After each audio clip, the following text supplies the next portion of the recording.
Je m'appelle Léa, bienvenue sur infogarage.fr. Pour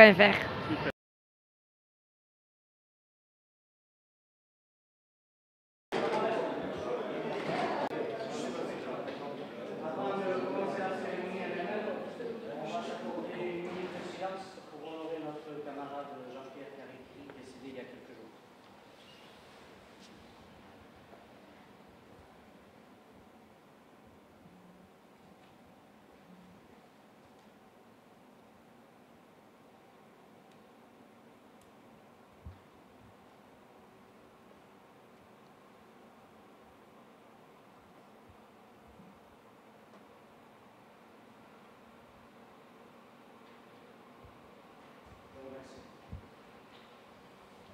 Je souhaite bon anniversaire.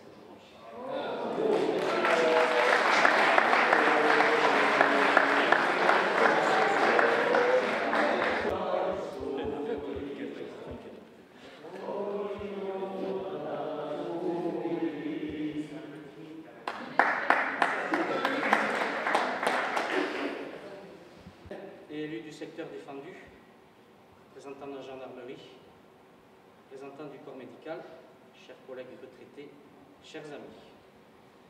Au nom de l'ensemble du personnel, je vous souhaite la bienvenue dans le nouveau centre transfrontalier d'incendie et de secours de Saint-Jean-Pied-de-Port. Et je vous remercie chaleureusement de votre présence à cette cérémonie. Vos présences parmi nous sont une forme de reconnaissance. Privés depuis 2 ans de cette cérémonie, nous voilà ici réunis pour la première fois pour fêter Sainte-Barbe, mais également pour partager un moment de convivialité et de fraternité. Sans trop rentrer dans la genèse, le projet transfrontalier européen dénommé ALERT a été créé en 2018. Dès lors, de nombreuses possibilités innovantes s'offraient au SDI 64.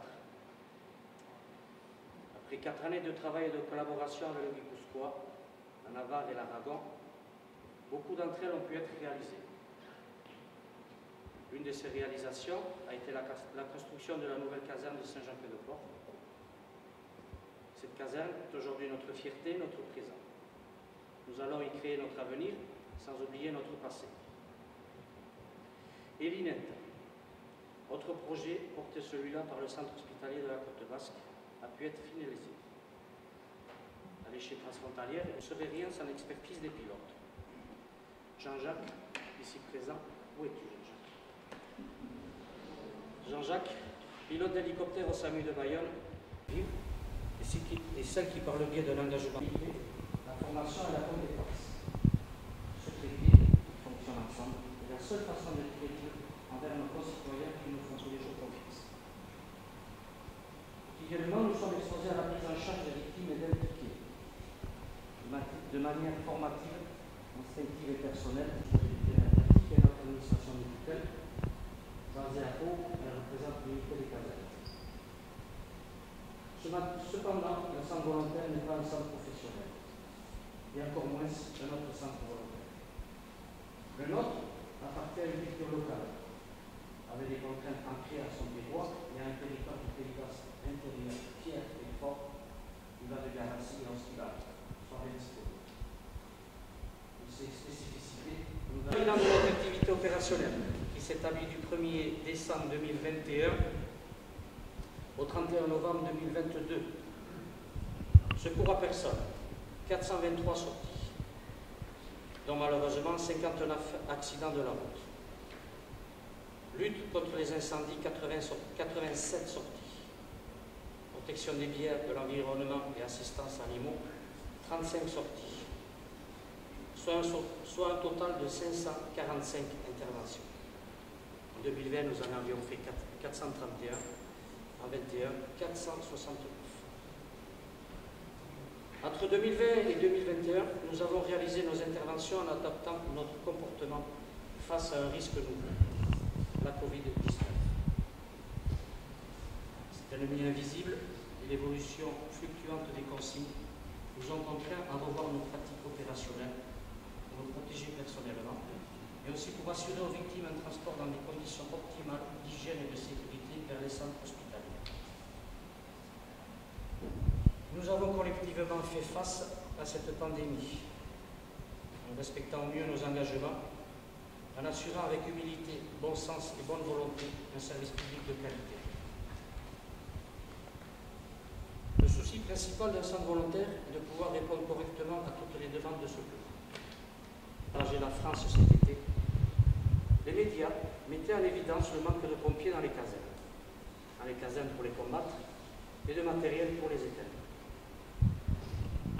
Concernant le recrutement, c'est une réalité que nous connaissons également à Garassi. En effet, recruter de nouveaux pompiers devient de plus en plus compliqué. Pourtant, la ressource est là, mais celle-ci est préoccupée par d'autres envies du moment. Toutefois, l'arrivée en 2021 de 4 nouveaux sapeurs-pompiers a augmenté l'effectif du centre. Il s'agit d'Iñaki Etchebouin, Katine et Ribéry-Subiat, Chalbatrenko et Rémi Milac.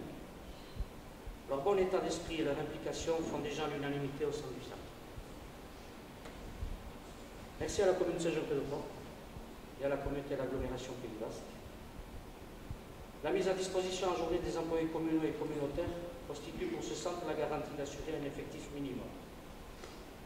Ils sont un renfort indispensable à celles et ceux qui n'hésitent pas à laisser leur travail pour porter secours et assistance lorsque le récepteur d'appel retentit. Concernant le matériel, notre caserne est plutôt bien dotée. D'ailleurs, je suis un peu demandé qu'est-ce que j'avais demandé ça. Il vient d'être livré il y a quelques minutes. Dorénavant, celui-ci permettra d'embarquer aisément du personnel et de transporter plus facilement du matériel d'inspection pour combattre les feux d'espace naturels. Depuis son nouveau centre, les pompiers de Garassi n'ont plus de limites géographiques. En marge des activités habituelles, ils étaient en renfort sur un accident de plongée spéléo à Saint-Angras, à sécuriser des habitations après le passage d'une tempête de grêle en Béarn, à s'activer sur les feux de la Rune, de la forêt de Chiberta et de la Gironde. Pour son renfort lors du feu de la forêt de Chiberta, le centre de secours de Saint-Jean-Pied-de-Port s'est vu décerner la médaille d'honneur de la ville d'Anglet. Et 3 d'entre nous, Peyo Barberena, Xavier Barnetch et Pascal Lavande, se sont rendus sur le secteur de l'Andiras, où ils avaient pour mission de défendre des points sensibles. Ils y ont vécu là une très forte expérience, éprouvante mais enrichissante. De plus, dans le cadre de la modernisation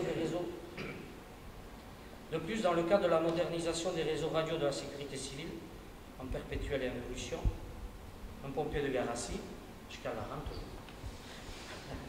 a été détaché pour assister et transporter des agents du ministère de l'Intérieur aux antennes de communication du col d'Aubisque. La coopération avec nos homologues navarrais reste toujours efficace. Je mets un point d'honneur à ce que nous participions à des exercices communs et à des rencontres particulières avec nos collègues navarrais de Schkadi et d'Aragon. Ainsi, nous avons pu participer à un exercice transfrontalier au barrage de Yécha, en Aragon, et un autre à Eugui, en Navarre. Au-delà du caractère opérationnel que revêt ce genre d'exercice, ces manœuvres communes permettent aux équipes de se connaître, de travailler ensemble et de maintenir également une bonne coordination entre les services. Les opérateurs du 112 de sécurité civile a franchi une nouvelle étape, cette fois-ci entre la France et l'Équateur. 2 pompiers de la capitale, Quito, ont passé 4 semaines dans le service départemental d'incendie de secours des Pyrénées-Atlantiques. Dans le cadre de cet échange, les 2 équatoriens se sont rendus le 4 mai dernier au centre d'incendie de secours transfrontalier de Garassi. Ils ont pu apprécier l'accueil des pompiers garastards qui, pour l'occasion, avaient pavoisé la caserne du drapeau de l'Équateur. Ils y ont découvert le matériel et les engins du centre, dont la spécificité de définir l'unique poste de commandement transfrontalier européen, mais aussi assister à une formation de chefs d'équipe dont les élèves pompiers venaient de tout le groupement d'Anglet. Durant cette journée, le 112 Jos Navarra a été organisé afin de leur expliquer le mode opératoire et les moyens mis en place par les 2 services de secours pour faciliter la recherche d'un pèlerin égaré ou pour lui porter assistance en cas de difficulté sur le caminot. Autre travail en commun, celui-là réalisé avec la gendarmerie. Ce type d'événement venait à se produire Nous serions en effet amenés à agir comme force concourante. Encore faut-il y être préparé pour agir en toute sécurité. La préparation des gendarmes à ce type d'intervention est au cœur de leur formation. Mais pour nous pompiers, c'est un nouveau champ d'action. Comment l'aborder? Comment y faire face? Avec quel matériel? Dès lors, pour répondre à ces questionnements, notre centre de secours a évoqué la possibilité d'organiser localement la simulation d'une tuerie de masse en partenariat avec l'état-major de la gendarmerie et la direction départementale d'incendie et de secours. À notre initiative, et celle de la gendarmerie de Saint-Jean-Pied-de-Port, 3 mises en situation au plus près de la réalité ont été organisées dans un supermarché de Saint-Jean-Pied-de-Port en novembre 2021. Dans un souci de vraisemblance, le personnel de Garassi a pris ces exercices au sérieux pour être le plus opérationnel possible et mettre en place des méthodes et utiliser des matériels spécifiques, tels que la mise en place d'un protocole de dénombrement de nombreuses victimes, le port de casques lourds, de gilets pare-balles. Le corps professionnel 2020 a été recruté au centre de secours d'Anglais. Thomas Espinas et Charlotte Plureau. Lauréats du concours 2021 ont été recrutés cette année respectivement au centre de secours de Saint-Jean-de-Luz et de Pau. Dorénavant, ils font partie du contingent des 7 volontaires de notre centre de secours, aujourd'hui pompiers de carrière, et répartis dans les casernes d'Anglet, Andaille, Nourenx et Paris. D'ailleurs, le Parisien est là. Il arrive. Mon adjoint, Serge Rigouet, oui. Ils sont timides. Et cette année, sa formation d'officier à l'École nationale supérieure des sapeurs-pompiers. Il a été nommé lieutenant. En parallèle, il a suivi une formation de télépilote de drone. Cette compétence est maintenant basée à Saint-Jean-Pied-de-Port. Il n'est donc pas rare de le voir en appui sur des interventions importantes, comme cela peut être le cas sur un feu d'immeuble à Pau ou à Saint-Jean-de-Luz, sur une pollution d'hydrocarbures en mer à Andaille, sur une recherche de personnes tombées dans le Gave à Pau et les feux de forêt en Gironde, où son appareil a été une réelle plus-value. En 2021, le centre de secours de Garassi a organisé le cross départemental des sapeurs-pompiers des Pyrénées-Atlantiques. 270 coureurs ont participé à cette épreuve.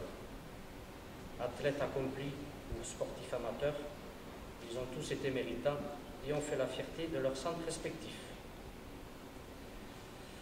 Un autre mérite qui revient celui-là à Vincent Harris.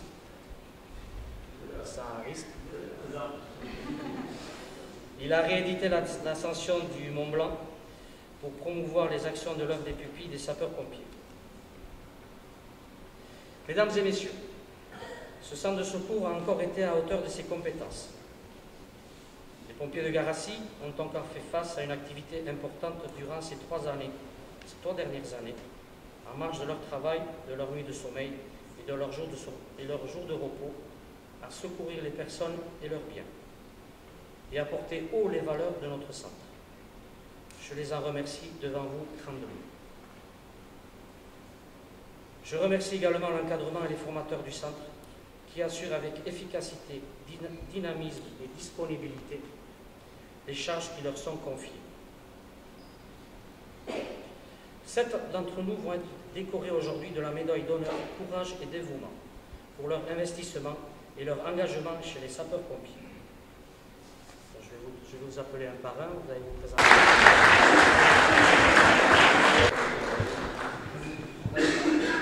La caporal-chef Mylène Espond.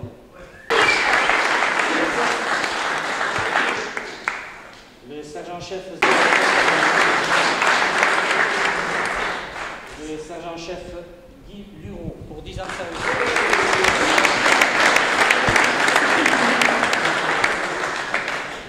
C'est impressionnant. Hein? Ils sont de plus en plus évidents.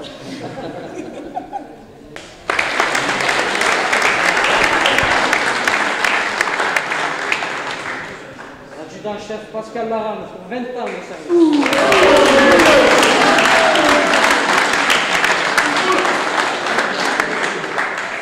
Et enfin, le lieutenant Serge Rigouet pour 20 ans de service.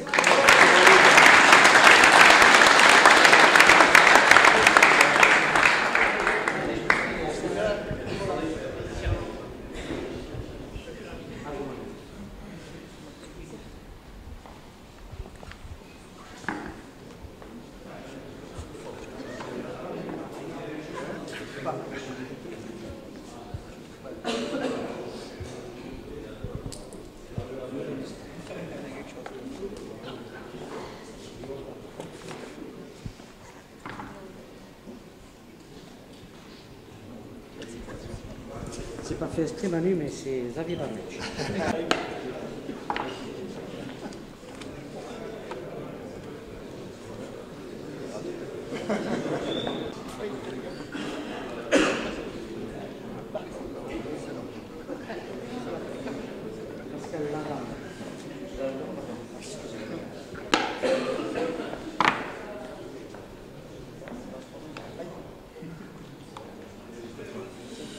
Pascal Lara, méfie-toi, risque de te...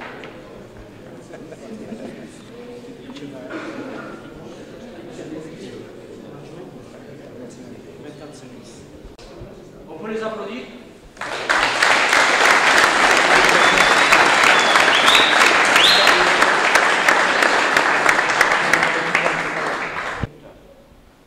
Pascal Echamendi, chef d'agré.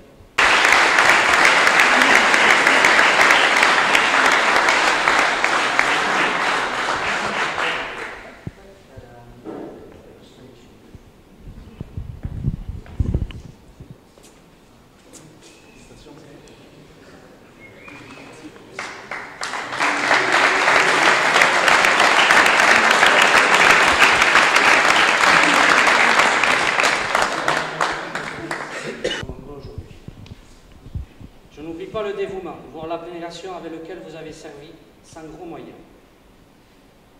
Comme vous l'avez pu l'entendre, nous poursuivons le travail tout en marquant notre époque. En cette période de fête, ayons une pensée pour ceux qui ne sont plus là et pour ceux qui, en raison de santé, ne pouvaient être présents. Et je pense surtout à notre camarade Mathilde Echeverri.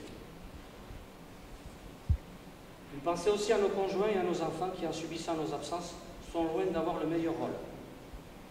Tout en comprenant notre passion, ils doivent le faire avec un mode de vie souvent contraignant pour la famille, en supportant nos départs précipités quand le devoir nous appelle. Une nouvelle année va s'ouvrir, nous l'aborderons remplis d'espérance. Du fond du cœur, je vous exprime mes vœux les plus chaleureux de bonne et heureuse année 2023. Qu'elle vous apporte santé, joie, prospérité et réussite pour vous-même et pour toutes les personnes qui vous sont chères. Merci de votre attention, bonne Sainte-Barbe et vive les sapeurs-pompiers.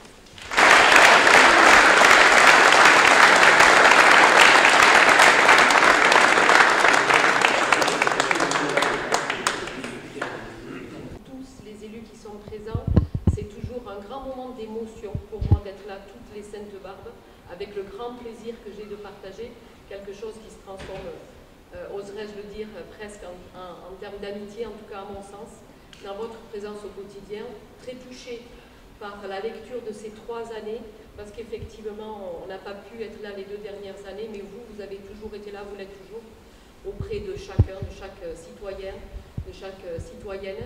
La Covid, vous étiez là, effectivement, je suis aussi chargée d'excuser mon collègue, mon binôme Pépé Lamirande qui n'a pas pu venir, mais également André Arrive, qui est responsable des pompiers du SDIS actuellement. Ils sont toujours très fiers de participer à ces moments-là. Le secours aux personnes, vos présences humaines, la sécurité que vous dégagez à chaque fois que vous arrivez sur un lieu, avec, comme vous l'avez dit si bien, capitaine, le regard, le geste, l'attention, l'empathie. Betty Precht, toujours là. Et ça, c'est une très très belle fierté pour notre territoire. Je me rappelle de la première Sainte-Barbe à laquelle j'avais eu le plaisir d'assister, où c'était presque une petite blague de nous dire à Pépéla et à moi qu'il fallait qu'il y ait une nouvelle caserne et que le pari c'était qu'à la fin de notre premier mandat, cette caserne soit là. C'est avec beaucoup de bonheur et de joie de vivre qu'on a pu l'inaugurer et très fiers d'avoir pu participer à ce moment-là. Vous avez parlé d'autres choses qui sont très importantes pour le partage en permanence au niveau du transfrontalier, parce que vous partagez le savoir-faire, les cultures et ce passage de relais d'une frontière à l'autre, de façon à ce que les frontières ne soient plus que dans nos têtes et qu'on les dépasse, parce que cette solidarité humaine, de toute façon, elle doit dépasser tous les clivages. Le sens de la formation et de la transmission, c'est aussi la force de cette équipe ici à Garassi. Encore une fois, un grand merci et merci de partager ces moments avec nous. Et nous sommes très fiers et très heureux que vous soyez sur notre territoire. Et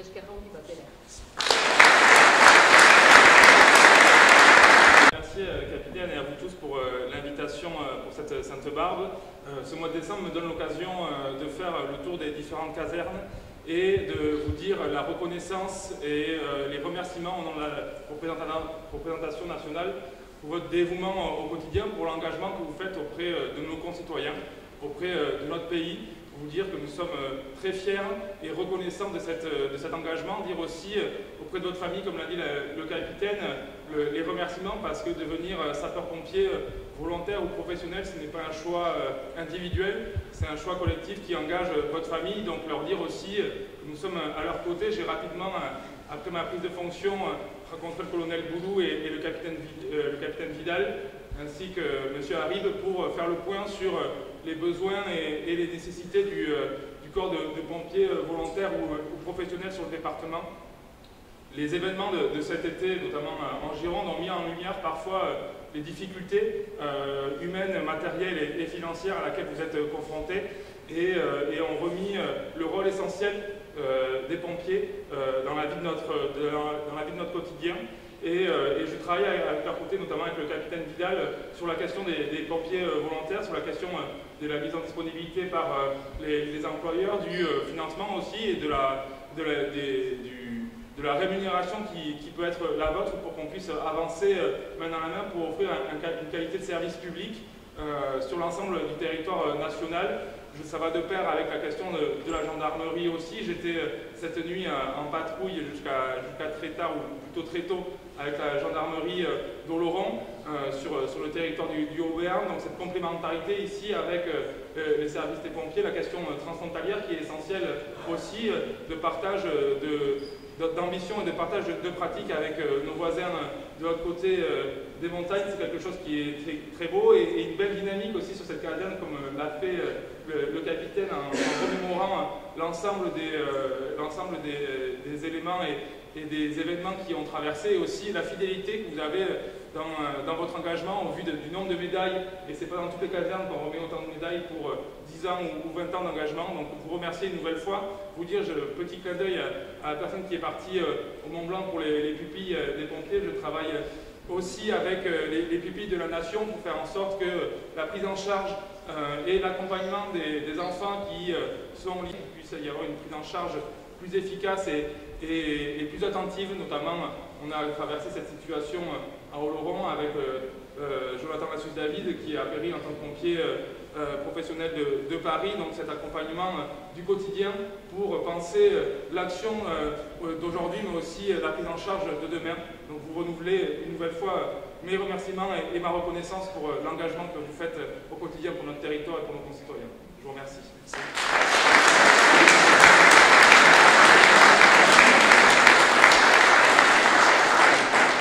Avant de passer au verre de l'amitié, je demande au récipient vert et aux félicités de s'approcher pour la photo finale. Bonjour. Bonjour Alassane. Egonon. Allez, aujourd'hui c'est la Sainte Barbe. Expliquez ceux qui connaissent pas cette fête. Alors la Sainte Barbe, c'est une fête traditionnelle. Elle nous permet déjà de nous retrouver en dehors des interventions. C'est un moment de répit, tout simplement. Un moment de répit entre nous, entre les élus, le député qui était là présente, la conseillère qui était là également. C'est un répit, un moment de convivialité et c'est le moment de fêter notre sainte patronne qui est Sainte Barbe. Voilà, tout simplement. Est-ce que vous appelez de volontaires ou il y a assez de pompiers? Absolument, comme je l'ai dit dans le discours, le volontariat est basé sur des personnes qui prennent le temps, sur leur temps, on va dire tout simplement, sur leur activité, leur famille. Donc je fais un appel, je profite de ta chaîne pour lancer un appel à tous les jeunes gens qui seraient intéressés déjà d'une de faire connaissance avec les pompiers, de connaître le volontariat chez les pompiers et éventuellement, pourquoi pas, d'être recrutés. Pour devenir un pompier en 2 mots. Tout simple, ils viennent me voir, on se rencontre, on discute de tout et rien, on se présente éventuellement. Bon, même si la plupart des jeunes, je les connais différemment, mais j'en connais pas mal pour autant. Je leur demande ce qui ferait que la vocation d'être pompier volontaire puisse valoir à Saint-Jean-Pied-de-Port. Et ensuite, c'est tout simple. Il y a un dossier de candidature à remplir, quelques documents à donner et on lance la formation qui, avant la formation, il y a une petite visite médicale et des tests sportifs. Voilà, c'est tout simple. C'est tout simple. Mais il faut que le jeune vienne de lui-même et qu'on n'aille pas le chercher. Il faut que le volontariat est basé sur l'envie d'être sapeur-pompier. Pour finir, vous pouvez dire quelques mots en basque ou Milesker? Milesker Alassane est à Ecouchartio. Milesker, merci beaucoup. Comment vous décrivez en 3 mots un pompier pour vous? Générosité, partage, humanisme, profond humanisme. Merci beaucoup. Merci à vous. Un pompier, c'est quelqu'un qui s'engage pour les autres, qui s'engage pour prendre soin de ses concitoyens. C'est quelqu'un qui met parfois de côté sa vie de famille et sa vie professionnelle pour venir s'engager pour les autres. Et c'est ça que je suis venu dire ici, c'est mes remerciements au nom de la représentation nationale pour cet engagement du quotidien et leur dire que je serai à leur côté pour leur fournir un cadre de travail humain, financier et matériel de qualité où il faut que les pouvoirs publics investissent dans le service public des pompiers et de la sécurité et que saluer une nouvelle fois l'engagement qui est fait et le temps qui est donné pour les autres. Honorable député Iñaki Essenis, on vous dit que vous êtes un jeune montante de la politique au Pays Basque. Qu'est-ce que vous en pensez? Oui, je suis, en effet, je suis jeune, je ne peux pas dire l'inverse, et que j'ai envie de m'impliquer pour mon territoire, de faire en sorte que mon territoire vive mieux. Je suis député à la fois de la nation, mais issu d'un territoire bien spécifique, la 4e circonscription du Béarn et du Pays Basque. Et je travaille sur les différents sujets qui ont lien avec mon territoire, la question du logement, sur laquelle je me suis penché notamment dans le cadre de la loi de finances. Il y a aujourd'hui la question de la grippe aviaire et de l'influenza, où je suis aux côtés de nos producteurs et notamment de nos petits producteurs de canards, la question aussi du pouvoir de vivre, du pouvoir d'achat, la question aujourd'hui des collectivités qui sont percutées par la hausse du prix de l'énergie et l'inflation, et aux côtés bien évidemment de la population pour faire en sorte que des mesures soient prises pour qu'on puisse vivre mieux ici au Pays Basque et en Béarn et partout en France. On dit que vous êtes le plus jeune député ici à Aquitaine, je crois. Il y en a un, je crois, c'est vers... je ne sais pas, que c'est la première fois qu'un jeune député comme vous avez remplacé Jean Lassalle, c'est ça? Oui, tout à fait. Je suis le plus jeune député, en tout cas du département, et j'ai remplacé Jean Lassalle. Ça faisait 35 ans que la circonscription était dirigée par Michel Inchospi et puis Jean Lassalle, donc de la droite et du centre. Et aujourd'hui, j'ai réussi à faire en sorte que la 4e circonscription soit représentée par un élu de gauche, un élu de terrain qui a envie de se battre et qui va se battre pour améliorer le quotidien de mes concitoyens. Un député, qu'est-ce qu'il peut apporter ici au Pays Basque? Qu'est-ce que ça consiste? Qu'est-ce que vous allez faire? Eh bien, comme je l'ai dit tout à l'heure, il y a la question du logement aujourd'hui qui préoccupe le Pays Basque, mais aussi le Béarn. Donc c'est agir sur la fiscalité, c'est mettre en lumière ces difficultés-là qu'ont nos habitants de pouvoir vivre et travailler au pays. Donc c'est agir main dans la main avec les associations, avec les militants, avec les élus pour faire changer la réglementation sur les résidences secondaires, sur la fiscalité avantageuse pour les meublés de tourisme, sur les beaux mobilités. Donc c'est pousser le gouvernement et le législateur à prendre des actes. C'est aussi la question de la santé pour qu'il y ait un investissement massif dans la prise en charge sanitaire sur nos territoires ruraux. C'est la question de l'agriculture où on a voté il y a quelques jours le fait que pour les salariés agricoles, la retraite puisse être prise en compte sur les 25 meilleures années. Donc ça a apporté des solutions législatives pour améliorer le quotidien et la vie des gens. Est-ce qu'avant que vous soyez député, vous êtes engagé avant dans les associations ou vous êtes tout de suite été sur France Insoumise? Alors je suis membre du Parti Socialiste depuis de nombreuses années. J'ai été élu conseiller municipal à Oloron en 2020, mais ça fait à peu près depuis 2012 que je suis engagé en termes politiques à Oloron et sur le territoire. J'ai aussi la volonté, dans mes études, de m'engager en termes syndicaux. Donc j'ai été représentant des étudiants de ma formation. Je suis devenu CPE à l'Éducation nationale et j'ai mené de nombreux combats pour la protection du service public et notamment la question de nos écoles ici, qui est un sujet important, où les écoles font vivre nos villages et il faut qu'on sorte de cette logique comptable qui touche nos écoles. Et puis j'ai aussi cette volonté de sentir le pouls du territoire et c'est pour ça que je fais une tournée des maires et des conseils municipaux de la circonscription, 219 communes que je parcours pour être plus près des besoins des maires qui sont les premiers interlocuteurs de nos concitoyens. Honorable député, qu'est-ce que vous allez conseiller tous les jeunes basques qui ont envie de s'engager en politique?